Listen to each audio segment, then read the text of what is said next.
Hola, soy Luis Nuño, soy catedrático del área de Teoría de la Señal y Comunicaciones en la Universidad Politécnica de Valencia y ahora voy a explicar lo que es el espectro de un sonido y vamos a ver los espectros de algunos sonidos. Comenzaremos por sonidos sencillos de tipo electrónico como el tono puro y el tono real y después pasaremos a otras señales periódicas, algunas sencillas como la triangular, cuadrada o diente de sierra y luego una un poco más complicada que he generado yo y le he llamado sillón. El espectro tiene dos características importantes que son el módulo y la fase. Veremos también qué es la envolvente de un sonido y cuál es su efecto en el espectro. Consideraremos una envolvente plana, otra triangular, otra linealmente decreciente y después oscilaciones en amplitud y frecuencia. Posteriormente veremos los espectros de instrumentos reales como el piano o el violín y terminaremos con unas conclusiones. Este es un tono puro correspondiente a un Do4, este es su sonido. Y esta es su forma de onda representada sobre un eje de tiempo.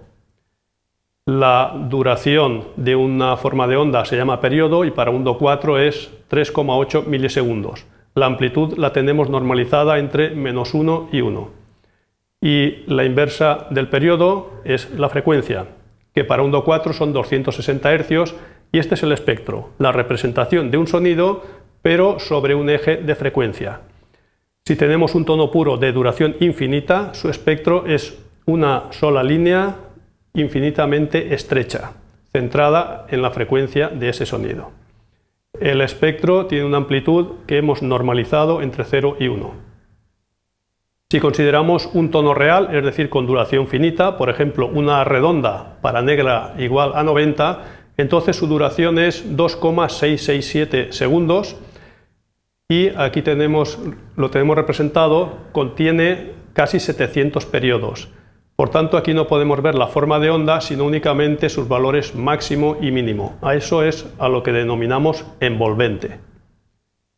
Ahora el espectro ya no es una línea infinitamente delgada, sino que es un poco más ancha y esta parte central tiene una anchura igual a 2 dividido por su duración L, que en este caso vale 0,75 Hz. Consideremos ahora otras señales periódicas, también para un Do4. Esto es una señal triangular. Una onda cuadrada, una onda en diente de sierra. Son señales muy sencillas y esta es un poquito más complicada que le he denominado sillón. Consideremos esta última como referencia y veamos cómo es su espectro. Como podemos ver, ahora su espectro no es una única línea, sino que son varias. Y sus frecuencias son F, 2F, 3F, etc. Es decir, siempre múltiplos de la frecuencia inicial 260 Hz. La distancia entre dos líneas consecutivas es justamente esa frecuencia F.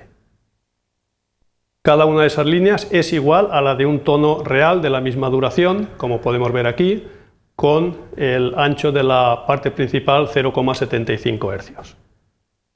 Cuando tenemos una suma de varios tonos, entonces hay otro concepto que es la fase. Si representamos aquí tres tonos, el primero tiene el máximo en este punto, pero los máximos de los otros tonos están en diferentes instantes y esas diferencias le llamamos fase. Normalmente en un espectro solo representamos el módulo y no la fase. ¿Qué efecto puede tener esa fase? Pues aquí tenemos un ejemplo con tres armónicos de diferentes amplitudes y fases y luego los mismos tres armónicos manteniendo sus amplitudes pero cambiando sus fases. Veamos si podemos distinguir uno de otro.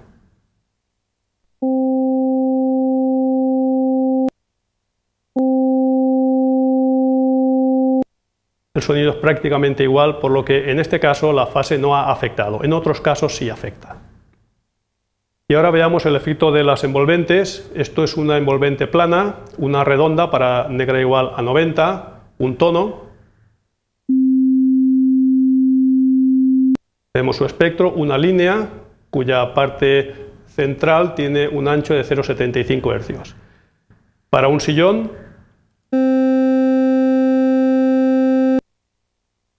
el espectro son varias líneas, cada una de ellas iguales a las del tono. Dividamos por 8 la duración del sonido, esto entonces es una corchea, un tono. El ancho de línea, ahora 2 dividido su duración es 6 hercios. Para la señal sillón, varias líneas, cada una de ellas igual a la del tono. Dividimos otra vez por 8 y tenemos un ancho de la línea todavía mayor, 48 hercios, y para el sillón varias líneas donde ahora empiezan a solaparse por esta zona. Dividimos de nuevo por 8 la duración de este sonido y ahora el ancho de la línea es de casi 400 hercios, por lo que en la función sillón se han solapado por completo. Consideremos ahora una envolvente triangular con un crescendo y decrescendo, como se puede conseguir, por ejemplo, con un violín o un instrumento de viento, y este es el sonido. Ahora la línea tiene esta forma y el ancho es el doble que antes, 4 dividido por L, 1,5 hercios. Para la señal sillón, también con crescendo y decrescendo.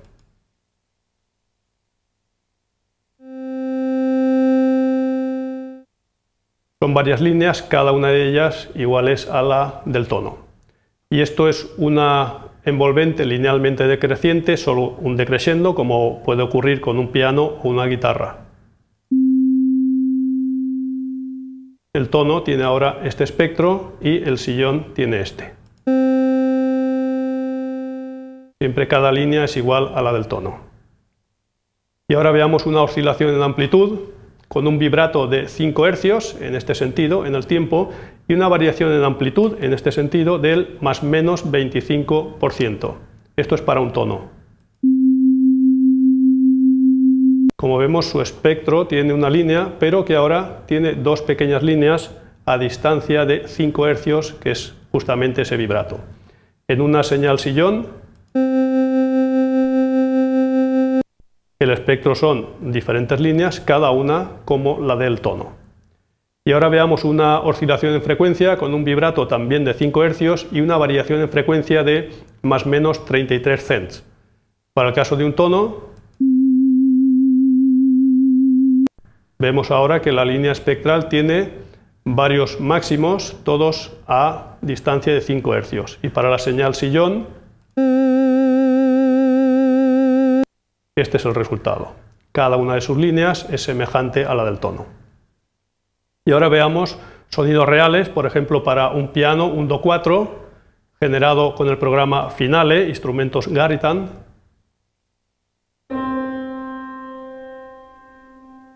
Es una señal estéreo, nosotros escuchamos con un oído el canal izquierdo y con otro el derecho. Entonces percibimos las 2 señales de forma independiente.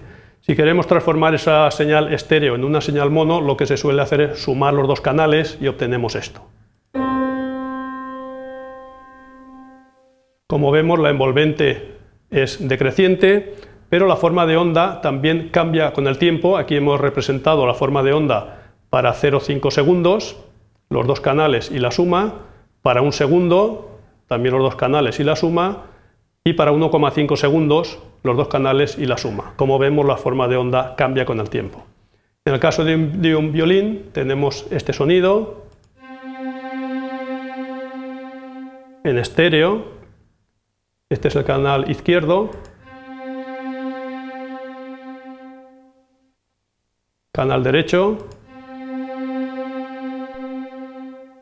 y la suma de los 2. Veamos la forma de onda en diferentes instantes, en 0,5 segundos, 1 segundo y 1,5 segundos. Como vemos, la forma de onda cambia con el tiempo. Y estos son los espectros del piano y del violín. Contienen varias líneas, pero cada línea es bastante compleja. En concreto, en el violín vemos el efecto de la oscilación en frecuencia. Como conclusiones, el espectro de un tono puro es una línea de anchura 0, el espectro de un tono real de duración L es una línea de anchura 2 dividido por L. El espectro de una señal periódica de frecuencia F es una serie de líneas o armónicos de frecuencias F, 2F, 3F, etc. Si la forma de onda no es constante, entonces los armónicos son complejos. La forma de onda de un instrumento real cambia con el tiempo, no solo su figura, sino también su amplitud y frecuencia, por lo que sus armónicos son muy complejos. Pueden encontrar toda la información en la página web ruedaharmonica.com. Muchas gracias por su atención.